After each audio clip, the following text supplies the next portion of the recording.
universal accommodations. This research is a part of a larger project where I'm focusing on something called the learner-centered pedagogy, which is really unique as it relates to some of the conversation today. So what we've heard of today is a student-centered pedagogy as opposed to the teacher-centered pedagogy. And then the learner-centered pedagogy that I'll talk about today is right in the center, right in the middle of both. So I think it fits very well in, with our dialogue and conversation today. And I think it'll be very useful to the professors here who are utilizing a critical pedagogy, because you can use the learner-centered focus, if you are fully student-centered and saying, hey, let's have the professor step back and have the student engage. Or, sometimes we want to come in and control our classrooms and, and say, this is what I want you to learn and this is how you need to learn it. I've appreciated a lot of the conversation today. Most importantly, the idea of integrating new ideas that center the instructor and what that instructor is going to bring as it relates to the context, using a variety of very creative ideas and bringing those together to engage people, to engage students. So it doesn't matter if we're trying to engage a child or if we're trying to deal with, middle schoolers or high schoolers or college students. The idea is that we want to use a very creative set of resources in order to address a very creative group of people. So we have all of these different people, very diverse, and so this is my context. This is where I'm coming from. So I start off with this idea here that we have, in the United States in particular, you have the Americans with Disabilities Act, ADA, of 1990, that requires students with disabilities to receive academic adjustments, reasonable modifications, and auxiliary aids and services. So this is very important, especially for the group of people here, you understand? Because the question becomes, who has a lower self-esteem, right? Or who needs help? Or who's going to be perceived of as the population who is in need of help in this situation?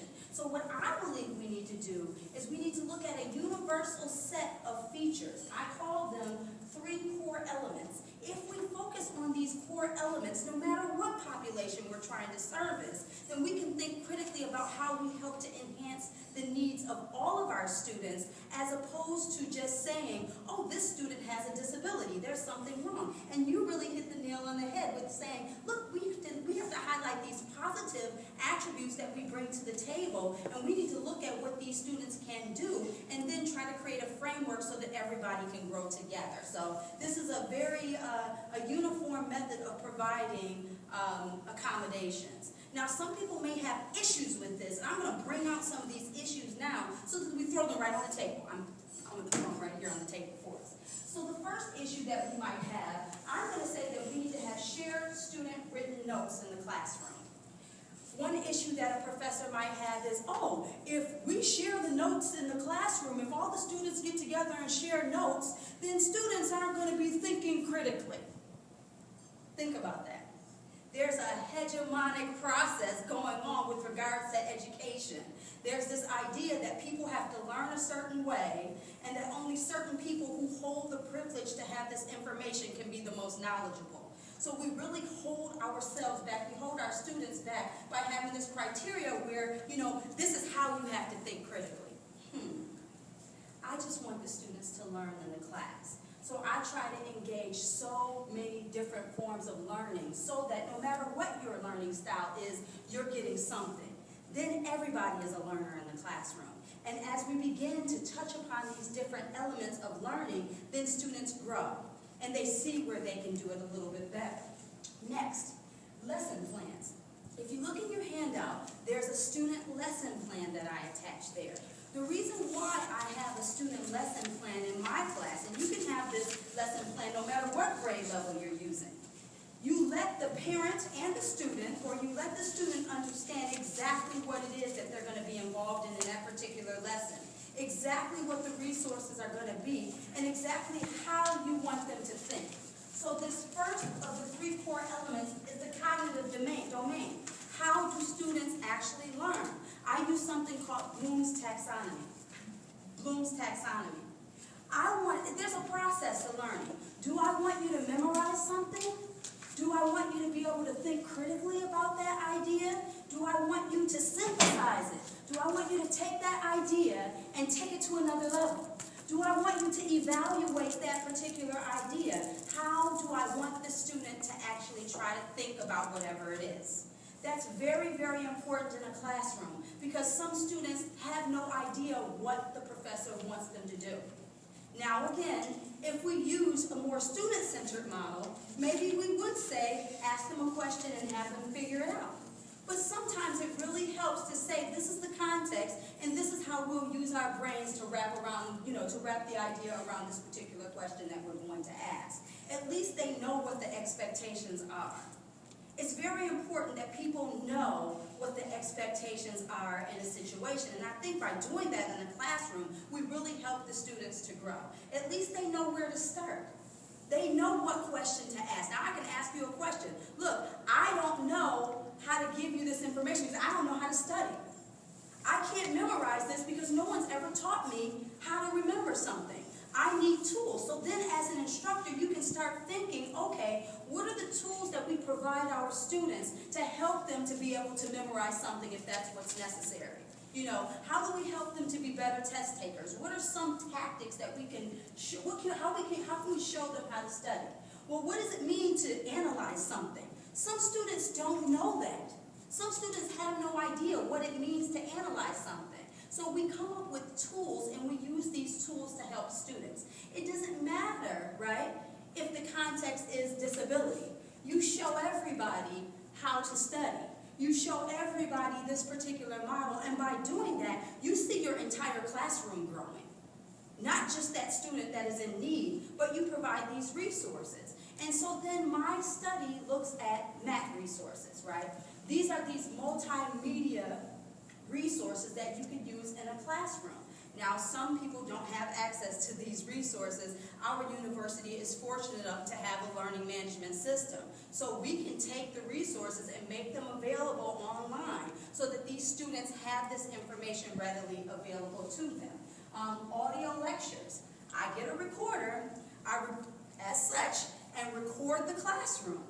Record the classroom experience and make it available as a YouTube video for the students so they can go back and they can watch it as many times as they need to watch it. Some students, they only need to watch it one time. But other students, especially those students at our university that have language barriers, they may need to watch that lecture over and over again so they can rewind it and play it back and try to better understand it. It takes 2 seconds for me to press the button on that device there and record it and then provide that for my students. A lot of instructors, a lot of faculty members won't take the time to do it. I can ask a student, hey, listen, today, can you do the recording? Tracy is going to take student notes here, and another student is going to volunteer to take student notes. I'm going to take those notes that they have, I'm going to bring those notes together, I'm going to check them. You see, this is where it becomes more teacher-centered. I'm going to check the notes. I'm going to check the notes for accuracy. Someone said, right, it's not just that you are looking for key words, but that you actually go to the dictionary to make sure that it makes sense. And from that perspective, it becomes more teacher-centered because that teacher is going to go back and look at that. But when I go back and look at the student-centered notes, I check myself. What did I deliver in the classroom? Did I give the students enough information to show them that they, whatever it was that they needed to learn? So the student-centered notes become something valuable to the student, and it also becomes valuable to the instructor. And then we place those notes online so that the other students can use those. They can use the notes. They can look back to the audio. They have choices. They have choices. And one great thing about student notes, some of the students say in their end of the course evaluations, I felt like I was a part of this class. So we're talking about in here, how are we going to find resources to give the students so that the students can reflect it, so that we can make it relevant? How more relevant can it be if a student writes the information down and it's in their own words and it's shared with the rest of the classroom? So now they're a part of the process, and that's when it becomes student-centered. Everybody see that? Right? So it becomes student and, instructor-centered, but right in the middle, what is this all about? It's about learning. It's not about me as an instructor saying, I don't want to give these students more information than they need, or it's their responsibility to write these notes and to come up with this information. I'm not using this top-down approach, telling them in this forceful way that you got to do it exactly the way I say. I'm going to say it one time. I'm going to say it one time. You didn't get it too bad. No, it's about working together. It's about an element of togetherness. And so this is another reason why these notes become very powerful in the classroom setting. Written transcriptions of the lecture. If you put a video in YouTube, they will transcribe. You will get a written transcription of that video. So you can also go through and copy and paste the written transcription of your video through YouTube, and then you have everything written. I've had students who were hearing impaired, and I've gone through and copied and pasted that transcription and looked through for errors for them to make sure that they had the full set of information, because I'm providing these services and I want to make sure that as many people as possible can use these particular resources. So the idea here is that we have learning tools that enhance the subject matter, the proficiency of the students, but it doesn't compromise the integrity or the quality of the course. And so that's the big deal that people are talking about with these disability services or these accommodations, that you're watering down the class, or that you're giving too much, you're giving so much that the students don't have to think critically anymore. Well, I think we can use these resources wisely, and I think we can use them to the advantage of most of our students. Those students who really, really want to do well, they'll use this stuff. And those who don't want to, some of them, they just won't use it. Or they'll say, oh, I think it's valuable, but, I didn't have time. And then they'll see their friends doing better in class, and most of them say, well, it looks like I need to open up these notes. And then sometimes they do. So here's the goal of this research study. The first thing that I want to do is I want to provide students greater accessibility to this information that I have in class, because I want them to learn.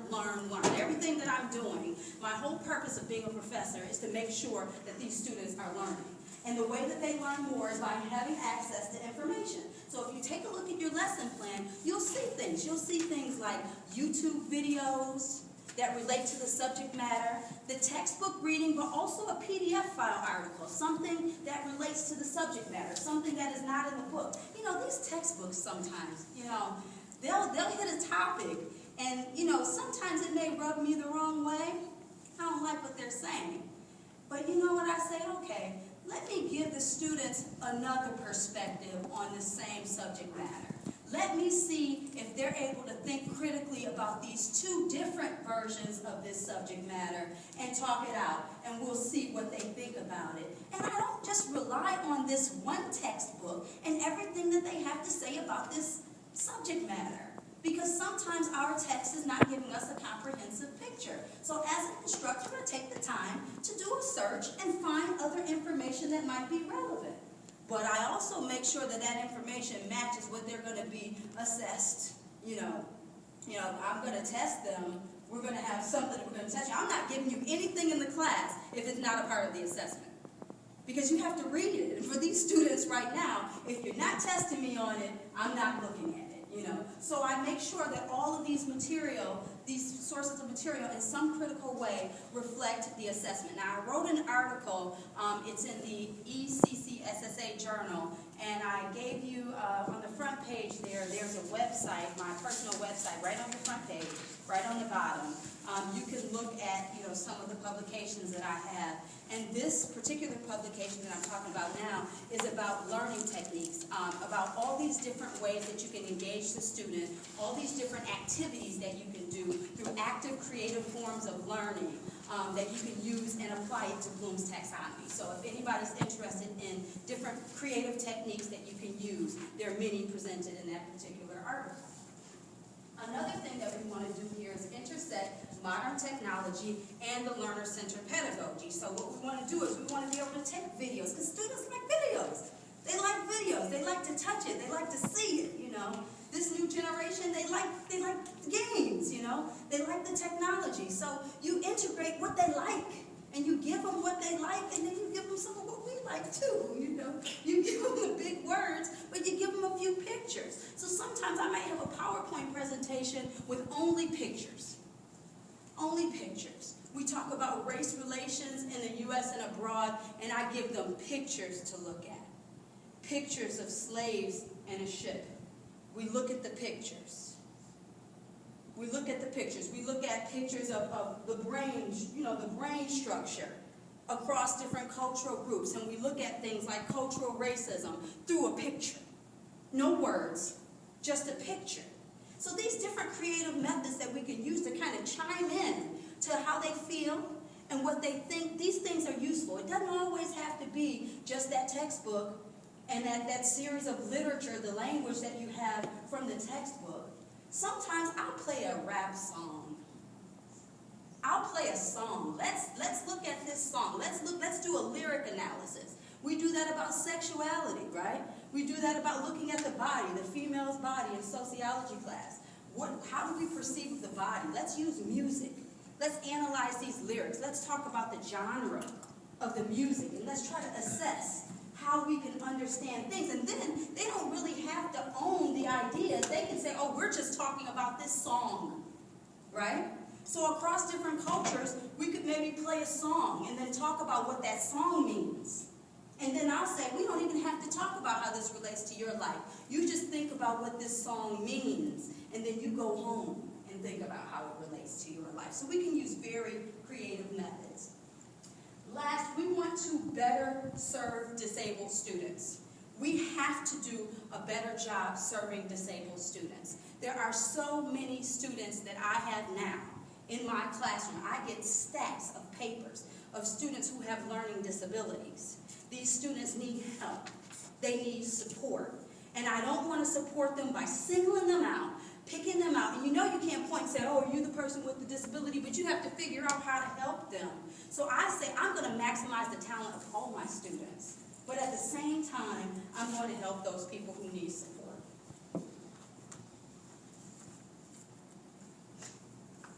So there are 3 goals, and I'll go through very briefly each of the 3 goals. The first, greater access to information. We've talked about today so much critical thinking. Critical thinking. How do we get students to think critically? And ask the question, what do I do as a teacher to get people to think critically? Give them access to information. That's how we get our students to think critically. We give them content. We give them content that stimulates their thought process. Give them pictures. Give them images. Have them watch a video. Sit down with them. Engage in dialogue and say, what is this? And how does this make you feel? Cognitive development. How does this picture make you feel? Here's a sentence. Tell me how this sentence makes you feel. Talk about it. Bring it from the inside out. And people begin to think. How would this make your cousin feel? You know, so sometimes the students don't want to talk about how it will make you feel. How do you think this would make your mother feel? How do you think this would make your auntie feel? Have you ever seen anything like this before? Oh, you haven't? Let me pull up an article online so that we can see that something like this is happening in the world today. So these are the ways that I believe you get people to think critically, with information. That's the best way to do it, in my opinion. To identify various visuals, and you showed it, right?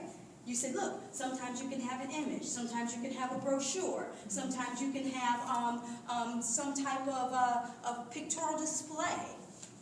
Various ways that you do that through information. The most important way is for us to adjust our teaching, adjust what we bring to the table in our classrooms. Y'all want to hear that, right? We want to hear it in here, but do our colleagues want to hear that? That, oh, we can't just do what is old, that we have to go in and do something new.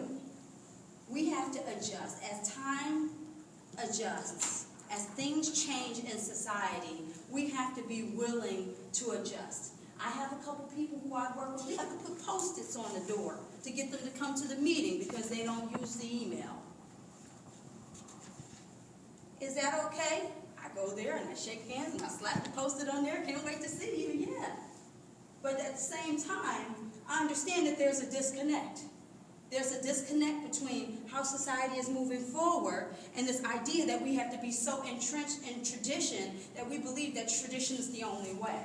I believe we have to move forward. So I'll stand out in a radical way and say we need to move forward so that we can move with our children. Because we can stand in this one spot all day if we want to, but our children are going to be gone, out the door. They're going to be moving. Because as modernity flows, those students, those children, they're going to flow right along with it. And if we don't come along, we'll be sitting here looking silly while they're over there. We'll be on our boat, floating far, far away from everybody else. And I think we really need to think critically about that. So here's what we need to think about with this pedagogy. So here's the learner-centered pedagogy. We talked about the student-centered pedagogy, remember. But the learner-centered pedagogy says that there are 6 different types of learners. Now, I'm sure everybody can come up with a 7th or an 8th. That's not the point. The idea is that there are different types. You have your creative learner, your creative thinker. You have those people who are going to reflect. You have those people who are part of a team. You have self-managers. They don't really need you. They work really well with that student-centered philosophy. Your self-managers can run the class. They can take care of it. But what if you have a class full of reflective thinkers and you're trying to do a student-centered process? What happens in that context? So we want to ask the question, well, if the students aren't talking, well, what type of learners are they? You try to transform a person who is, an independent learner, into somebody who is a team worker, you may have a difficult time. It may take a very long time to get that person to adjust because that's not how their mind works. That's not, in fact, who they are. You want to try to turn a cross-country runner into a sprinter. Yeah. Good luck. Because their body is programmed and positioned to do things in a very different way. And as instructors, as leaders, as teachers, we have to understand that our students do not learn all the same way. So if we're using a one-trick, what is it called, a one-trick pony, or forget it, whatever it is. If we're trying to use this one method, but we have a classroom of different learners, and we ask the question, why is this not working? Well, there's the answer. That's why it's not working. Reach Bloom's taxonomy and think critically about how you can engage as many of these learners as possible using innovative teaching methods. And that's how we'll get to that, we'll develop that multicultural classroom. I believe that's how we'll develop the multicultural classroom. I believe that's how we'll have the most successful group of students, and we understand that people learn in different ways because, in fact, everybody in here is very different. And certain elements of different presentations, they engage you in different ways because you're a different type of learner. And these children, these college students, they're no different than we are in this classroom. Certain information is going to bring you in a certain way, and everybody needs something different. So why do we try to use one model to reach a whole class? Why do you think that's going to work? Think that's really going to work? So this is the learning model, and this learning model, you need to look at it on your paper. Go over dry. This learning model explains and describes everything that has been discussed in this room thus far. I truly believe that. I bring to the table this idea of the student learning types. Several presenters have talked about linguistics from the perspective that there's a context for learning. You have to understand what the student is going to need, and you have to understand who you are in that particular setting. We haven't talked about privilege, the privilege of actually being an instructor. We haven't talked about that very much. A little bit, right? A little bit about how the teacher engages the parent in the fear factor that exists. But we have to recognize who we actually are in that room when we're providing the information, because our vibe that we give is going to create the experience for the student. So we have to constantly self-reflect, who am I in this classroom, and how do people see You know, I'm sitting here, am I doing all the things that I want my student to do? Am I charismatic? You know, what am I bringing to the table? And the accommodations, this is the universal model. The idea that we have the cognitive domain, here's Bloom's taxonomy. Remembering, understanding, applying, analyzing, evaluating, and creating. Those are the things that we need to make sure that students are doing in every lesson. Because we want to approach these different types of learners. And then our knowledge. How do we help students to think creatively? We give them the knowledge to help them grow. We give them factual knowledge, conceptual knowledge, procedural knowledge, and metacognitive knowledge. If we make sure that we're reaching those knowledge areas, we will continue to help them to think critically. If we only give them metacognitive knowledge, if we only give them that type of knowledge, then some student may drop the ball. We have to make sure that we're being as diverse as possible in reaching these students. Is this easy? No. But is it supposed to be? No, it's not supposed to be easy, right? And then for disability services, the key idea that I bring to the table is retention. That's what I'm talking about here. Universal accommodations, retention, keeping all of our students in school and to the table, thinking critically as long as we can. You know, keeping them in the game, helping them to be transformational leaders so that they can then help their own students, helping them to saying, hey, look, we have these notes. You can help your classmates learn. We're teaching them to be transformational leaders. So once the students take ownership of the knowledge of the people who are sitting next to them, then we're all fully engaged because we're all working together. It's not just one tired teacher. I know somebody in here, you left work one day and you said, man, I'm tired. If we all work together and we share that energy, it may make the day a little bit brighter. Some days I'm tired, but I feel so good that a student said, this class made my day today. You know, I'm so happy to be here today. I'm sick, I'm sneezing, I feel like I can't even stand up, but I had to come to class today because I didn't want to miss it. I didn't want to miss whatever that was in class today. That's what we all wanted it. So you want that? Then all the work, it didn't matter. It's like, I got exactly what I needed. So this is what I'm trying to get.